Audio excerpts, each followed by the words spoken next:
you know, you hear so many conflicting reports. It's like the flu, more people die from the flu. But then my best friend got it. My best friend Alta, I think you met her before. Real feisty, pretty girl she lived down in Atlanta, and that's all your girlfriends. Feisty, pretty girl. It fucked me up though, because we couldn't talk. Our lungs were filled with fluids, and it was painful. And then you feel like every day there's more and more people coming out that is closer to us. Like it's hitting close to home. You know what I mean? Yeah, I have a friend who had it. Dennis L.A. White, the actor Dennis. Oh yeah, L.A. White. Yeah, Dennis had corona, and I talked to him this morning, and you know, he's trying to get his strength back and coming along. And no, I'm very, very cautious. You know, we're doing the whole, you know, bleaching the doorknobs and all this type of thing, and masks and rubber gloves. My husband has a breathing condition, COPD, so we can't fuck around up in here.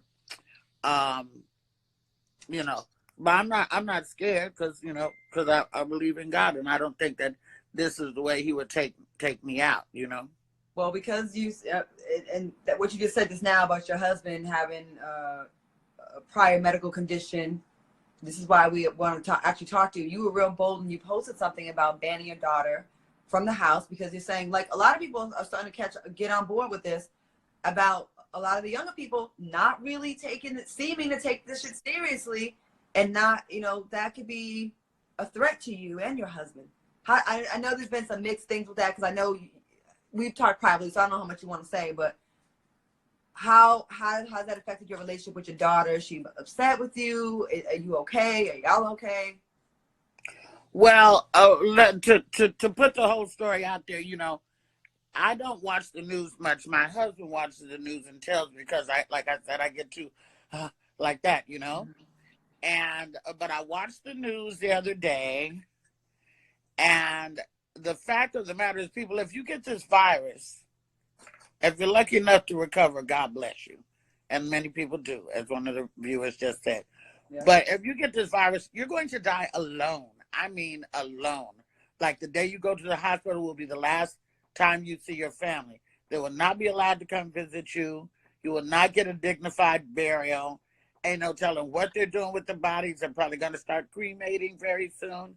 And you may very well, you or your loved one may very well end up in the back of a refrigerated grocery truck. Yeah, which is what they've had to do. That freaked me out. Then my sister told me that she knew a woman whose one daughter got the corona, the other got the corona, and they both died. Now she's childless.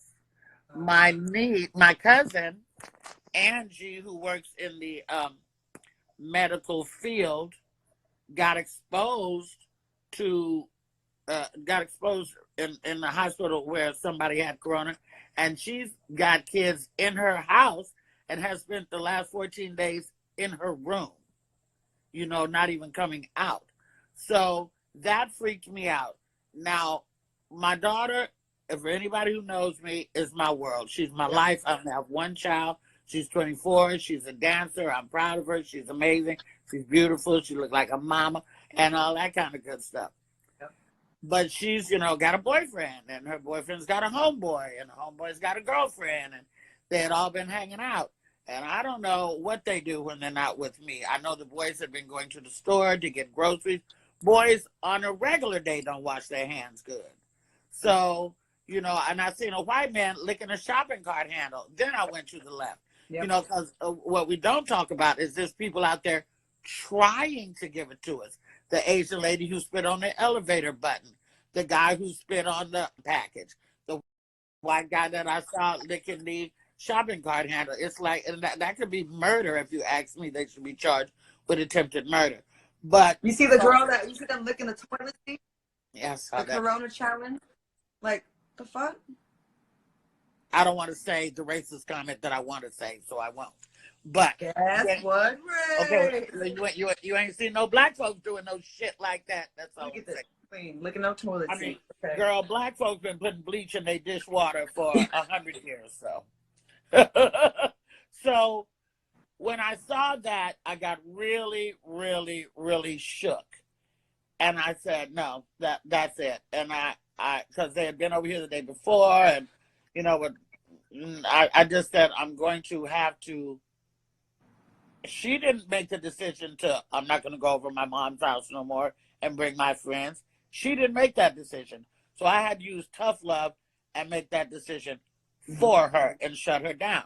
If you want to be with your boyfriend and his boy, then you go do that. And I'll see you in a couple of weeks. But you can't come back and forth in here.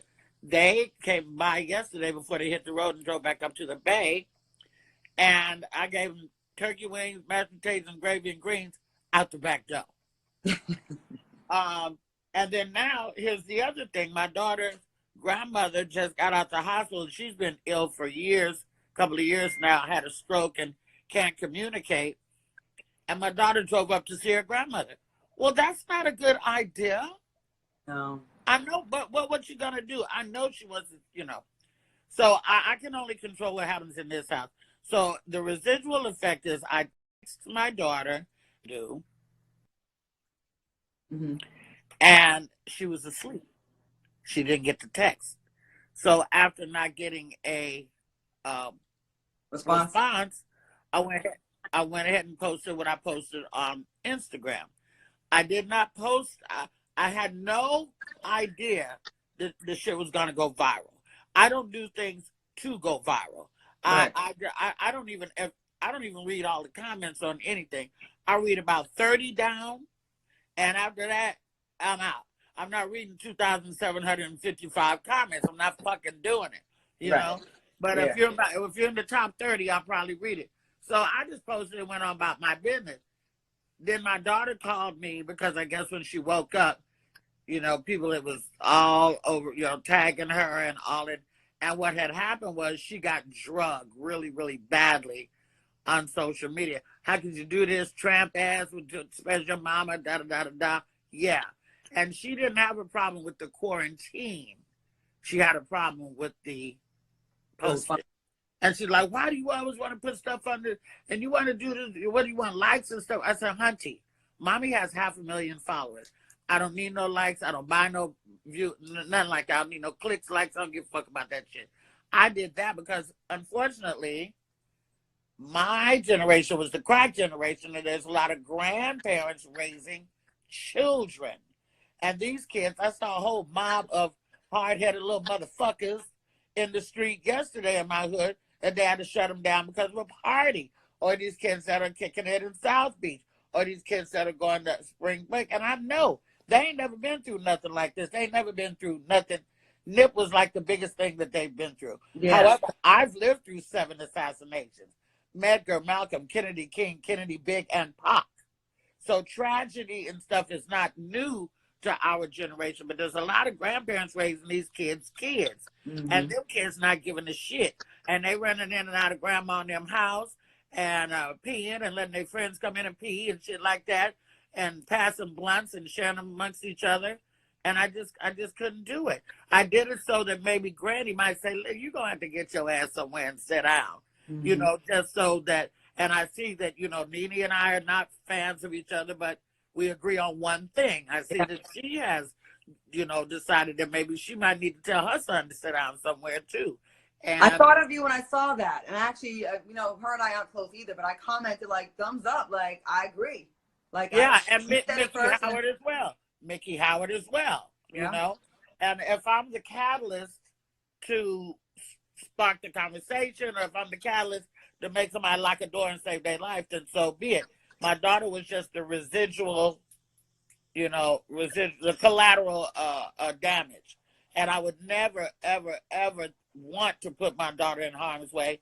I would never, ever want to have anybody talk shit about my daughter. Because I started to go on the Shade Room and go through 13,855 comments and see who said something about my daughter. But I was like, be real, you know. And it, you know, moving on, like every bullshit viral sensation is really only 24 hours long, and then people are on to the next one. If you go on the Shade Room page, that article about me is way down here now because so many other things done come up, you know what I'm saying? But for it to go Shade Room, baller alert, jasmine breath. Da, da, da. My daughter ain't never had nothing like that happen to her. And for that, I'm sorry. You know what I mean? That's But real. she still can't come in. Shit.